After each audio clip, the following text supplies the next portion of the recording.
There are over 7 billion people inhabiting our planet. This means there are over 7 billion different experiences occurring in each moment. With each experience, we create our own unique story. Oftentimes, the very stories we create can seem to separate us. But are we that different?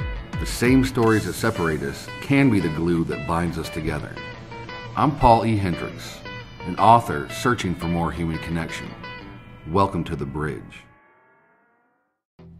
Born and raised in a housing project in Waianae on the island of Oahu, Charles Hugh Lynn is a restaurant owner, real estate mogul, and entrepreneur.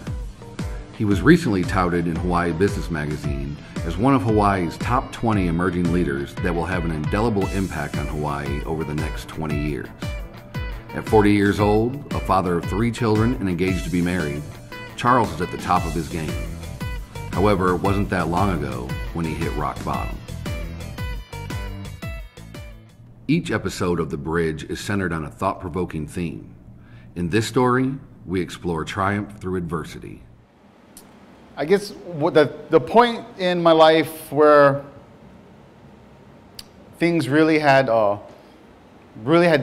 affected me and where my life is currently was when I had been locked up in prison. I went to prison, got sentenced for 8.5 years in federal prison for conspiracy to distribute. Basically, I was a drug dealer. And, I wanted to create success. I wanted more. I didn't know how to do it. I just knew that I wanted more. And I modeled certain people, certain things that I grew up with, growing up from the west side of Waianae. And I wasn't sure exactly what I was doing. I just knew that I wanted to do more, and I was trying to do whatever it took. And the cause of that, I created some success in doing that. But the cause of that, beyond the pain and suffering that I was involved with, as far as getting people addicted to drugs and things of that nature, was in 2001. Was it March, where it all came crumbling down, and I got arrested and got sentenced to 8.5 years in prison. So, what did the pain feel like when you first got to prison? It was devastating. I could feel myself. It's like the life just got sucked right out of me. I could feel myself. I remember the day that I got arrested, when I was walking into the building, and right from the back of me, a whole bunch of guys just tackled me, pinned me up against the wall. At first I was scared. I thought I was getting mugged or something, thinking, what the heck is this? And I looked back, I seen all these guys covered with masks and handcuffed me, and I looked inside. I could see the window, and I looked inside of the building. I could see guys rushing out with like these shields and helmets, and I could just feel my whole, like the life just got sucked right out of me. Almost as if I just was about to experience the end of my life. The world just collapsed. Everything just collapsed. In that moment when it all happened, the biggest thing that had affected me in that moment was the fact that I had lost everything. Beyond the physical things, but emotionally, I've lost family. I felt I've lost the admiration of people, of friends, of my own parents. Like, I remember having that call. One of the very first calls that I've had was, talking to my dad after, I finally all happened. It just happened, and it was all over the news. And talking to my dad, and just hearing it's like he had this gasp, like he couldn't even really say anything. He just was like, he couldn't even say anything. And the fact that he couldn't say anything, being my father, this guy that I looked up to for so many years, all my life, pretty much, for him not to be able to say anything, I knew he was in a lot of pain. And the disappointment that I caused him, and I just imagined the disappointment I caused my family, my children, because I had 3 very young children at the time. What is it that took you from, I guess you can consider being in prison adversity. Right. You're pretty much can't go anywhere. You're in a box, even going to the halfway house.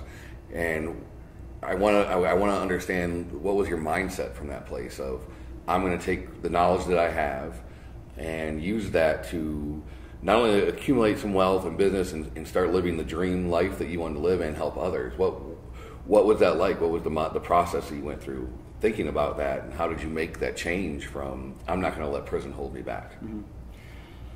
I think the original onset, I've thought about that question for a while. I've been asked that question quite a bit, and typically the answer that I give is that when I was going in that direction, when I started to head in that direction of creating success, creating wealth, not so much on a exterior circumstances, but also on inside, when I started going and learning about what it takes to create success. But what I think really was the catalyst that drove that was the just being disturbed. I think that was the number one thing.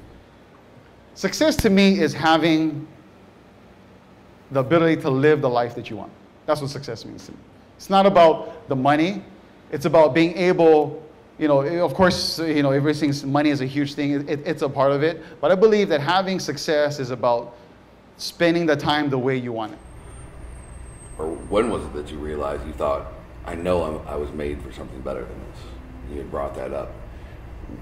What was it that brought that to your attention? Was it the anger, the pain? I mean, what was it that brought you to that point? And then what did you think you were made for? What bigger things? It was through that pain, through experiencing the pain, I realized I'm experiencing so much pain that this couldn't be right. This couldn't be what I was meant to be, because this was just way too painful for me.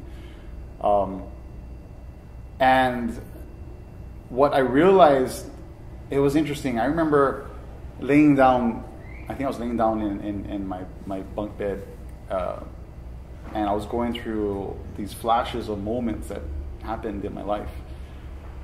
And going back to when I was a kid, I started thinking when I would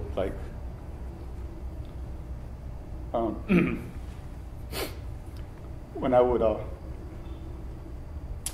play with my friends and really want to help people, really cared about people.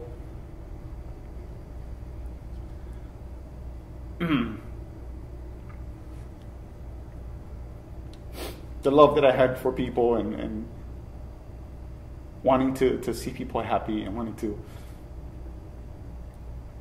give people what they wanted.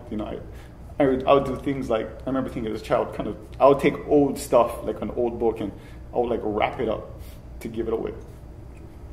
Using brown paper bags, not even really thinking about what it was, or the fact that I just wanted to help people. And when I started flashing back on these things, and a lot of different things just started flashing through my mind, how as a kid, I never even wanted to hurt animals.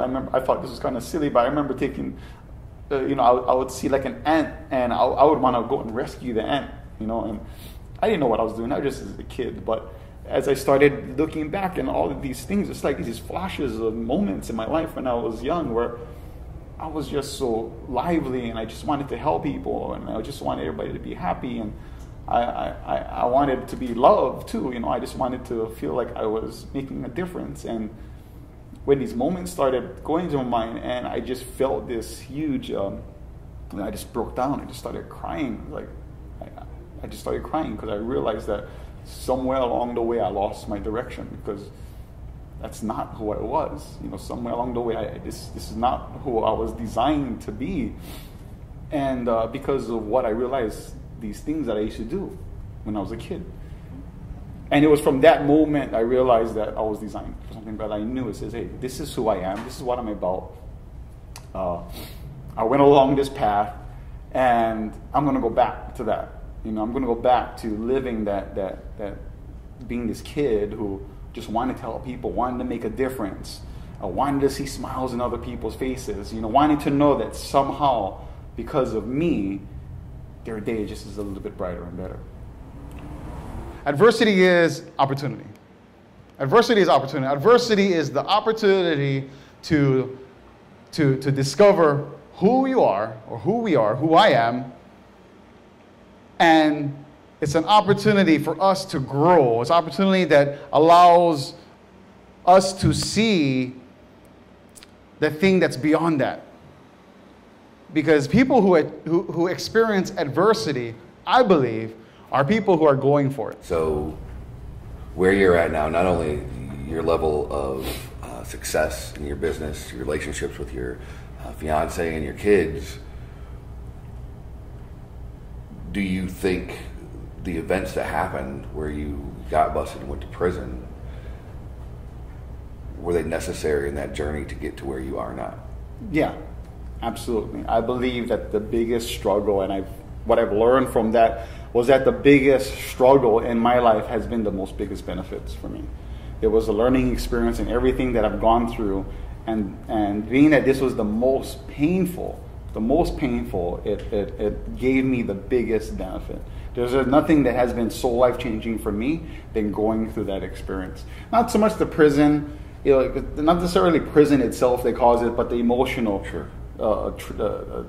journey that I've gone through, the emotional discovery, the discovery that I went through internally because of this event, which I don't believe you necessarily need to go to prison for it. Sure. You can get a divorce, you can lose someone you love, you can get into a car accident or whatever. A lot of these events that I believe that are the most challenging, at least for me, it has always been the most beneficial, and it's there as long as I find it and I look for it, and I've always found it. It almost even sounds like it's in your story, and maybe this isn't a lot of stories, it's not even triumph through adversity, it's triumph from adversity. Yes. Using that adversity as a springboard to create the life that you want. Yeah.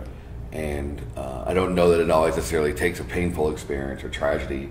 I think in your case, it sounds like, remembering who you really were, you created something to get back to that place, even if it was, a different level of tragedy or seriousness, like going to prison, that was the necessary steps you had to experience to become the great man that you are now, and have the great relationships that you have now, and the impact that you're having not only on the community in Hawaii, but all around the country, and I see all around the world. And that's great hearing. That was a very exceptional point you made about getting back to remembering who you really are at your core. I think a lot of people, myself included, forget that oftentimes when we're going through life and start getting mixed up in what you mentioned, who we think we are, who we want people to see us as, and you want people to see you as successful and powerful. And that's why your story is so inspirational to people. It's inspirational to me, and I see that's why you're going to do great things. So from that adversity comes this great triumph, great success in life, as a man, as a future husband, father, businessman. And I'm really grateful for you sharing that. I think it's going to help a lot of people, and also help remind people. Maybe they'll start thinking, who am I really? Who was that person I wanted to be when I was a little kid? So that's awesome. Very, very inspired. There are over 7 billion people inhabiting our planet. This means there are over 7 billion different experiences occurring in each moment. With each experience, we create our own unique story. Oftentimes, the very stories we create can seem to separate us. But are we that different? The same stories that separate us can be the glue that binds us together. I'm Paul E. Hendricks, an author searching for more human connection. Welcome to The Bridge.